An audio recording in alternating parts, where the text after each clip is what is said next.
મોટા સમાચાર આવી રહ્યા છે। ભારતીય જનતા પાર્ટી જ્યારે વિજય પરચમ લહેરાવી રહી છે, આ બધા વચ્ચે કોંગ્રેસ માટે એક સારા સમાચાર નાનકડા એવા પણ જસદણમાં 2 બેઠક પર કોંગ્રેસનો વિજય થયો છે। જસદણ નગરપાલિકાના વોર્ડ નંબર 1 માં આખરે કોંગ્રેસનું ખાતું ખુલ્યું છે અને અહીંયા 2 બેઠક પર કોંગ્રેસની જીત થઈ છે। આ મોટા સમાચાર એટલે આ સાથે જ 267 બેઠકો પર ભારતીય જનતા પાર્ટી, જ્યારે 7 બેઠકો પર કોંગ્રેસની જીત। કોંગ્રેસના દિનેશ હિરપરા અને ધીરુભાઈની જેતપુરમાં જીત થઈ છે। આ મોટા સમાચાર મળી રહ્યા છે।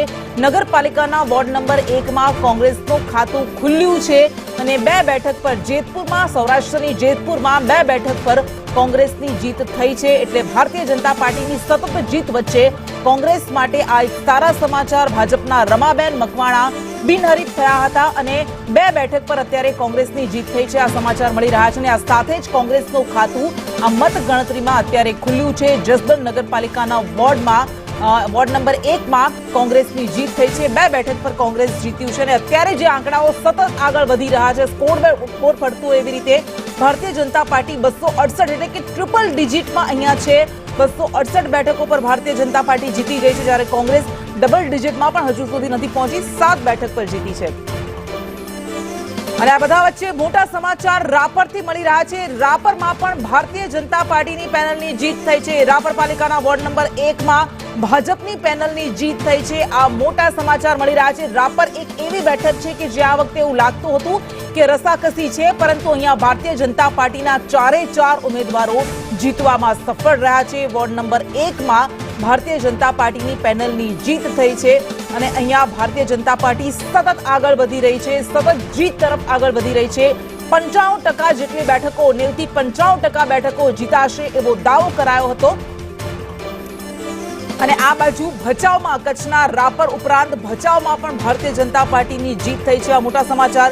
ભચાઉ નગરપાલિકામાં ભાજપ વોર્ડ નંબર 1 માં જીતી ગયું છે। વોર્ડ નંબર 1 માં ભારતીય જનતા પાર્ટીની આખી પેનલની જીત થઈ છે, એટલે ભાજપ જીતી રહી છે અને આખી પેનલ સાથે જીતી રહી છે। ક્યાંક એવું થઈ રહ્યું છે કે એકાદ જે સીટ હોય તે અપક્ષના અથવા તો વિપક્ષના ફાળે જાય, કોંગ્રેસના ફાળે જાય, પરંતુ મોટા ભાગે બધી જ બેઠકો ભાજપ જીતી રહી છે। તમામે તમામ વોર્ડમાં આખી પેનલની 4 ઉમેદવારની જીત થઈ રહી છે અને ભારતીય જનતા પાર્ટી સતત આ પ્રચંડ જીત તરફ આગળ વધી રહી છે। એમ તો 167 બેઠકોમાંથી 162 બેઠક ઓલરેડી ભારતીય જનતા પાર્ટી બિનહરીફ જીતી ચૂકી હતી અને અત્યારે જે પરિણામો સામે આવી રહ્યા છે એમાં પણ આખી પેનલો ભારતીય જનતા પાર્ટી જીત નોંધાવી રહી છે। અને અરવલ્લીથી પણ મોટા સમાચાર સામે આવી રહ્યા છે। અરવલ્લીમાં પણ માલપુરમાં ભારતીય જનતા પાર્ટીની પેનલની જીત થઈ છે। અરવલ્લીના માલપુર તાલુકા પંચાયતની પેટા ચૂંટણી માટે મતદાન થયું હતું અને અહીંયા પણ પરિણામ સામે આવી રહ્યા છે। બામણીમાં ભાજપના મંગુબેન પૂજારાની જીત થઈ છે। આ સમાચાર મળી રહ્યા છે। ભાજપના મંગુબેન 378 મતથી વિજેતા બન્યા છે।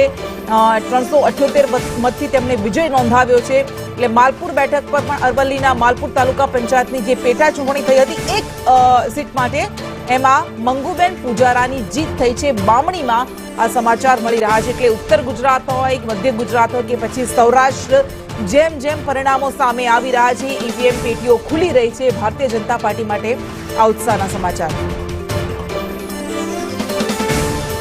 અને મોટા સમાચાર સંતરામપુરથી સામે આવી રહ્યા છે। સંતરામપુરમાં પણ ભારતીય જનતા પાર્ટીની જીત થઈ છે।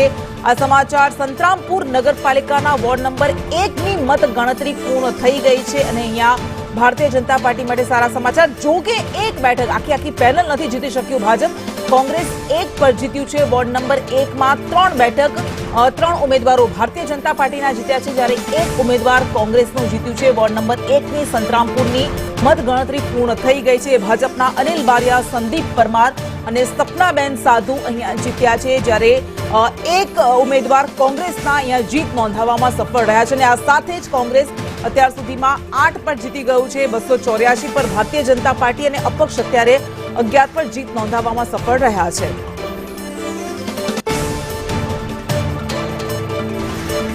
અને મોરબીના વાંકાનેરથી સમાચાર સામે આવી રહ્યા છે। વોર્ડ નંબર 2 માં આખી ભારતીય જનતા પાર્ટીની પેનલની જીત થઈ છે અને વાંકાનેર નગરપાલિકામાં ભારતીય જનતા પાર્ટીનું શાસન આ સાથે જ નિશ્ચિત બની ગયું છે। વોર્ડ નંબર 2 ની 4 બેઠક પર ભગવો લહેરાયો છે।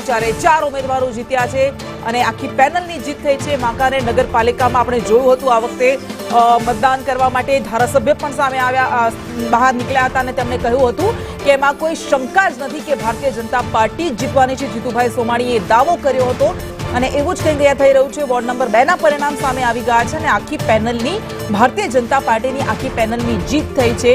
4 બેઠક પર ભારતીય જનતા પાર્ટીનો કેસરીઓ લહેરાયો છે। એટલે ધીમે ધીમે ભારતીય જનતા પાર્ટી પ્રચંડ બેઠક તરફ, પ્રચંડ જીત તરફ આગળ વધી રહી છે। થોડી જ ક્ષણમાં 300 ને પાર પણ પહોંચી જશે એવી સંભાવના છે।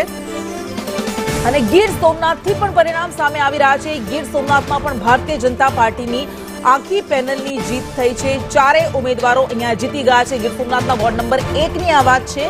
વોર્ડ નંબર 1 માં પરિણામ આવી ગયા અને ભારતીય જનતા પાર્ટીની જીત થઈ છે। એટલે જંગી બહુમતીથી, પ્રચંડ બહુમતી સાથે ભારતીય જનતા પાર્ટીની જીત નિશ્ચિત છે, એમાં કોઈ શંકાને સ્થાન જ નથી। કોંગ્રેસના ઉમેદવારોને ખૂબ નજીવા મત મળ્યા છે અને અત્યારે જે આંકડા સામે આવી રહ્યા છે, 2054 માંથી 309 ના પરિણામ આવી ચૂક્યા છે। 290 માં ભારતીય જનતા પાર્ટીનો વિજય નિશ્ચિત છે। કોંગ્રેસ 8 બેઠક પર જીતી છે, જ્યારે અપક્ષ ઉમેદવારો, કોંગ્રેસ કરતા પણ વધારે અહીંયા અપક્ષ ઉમેદવારોનું પ્રદર્શન સારું છે।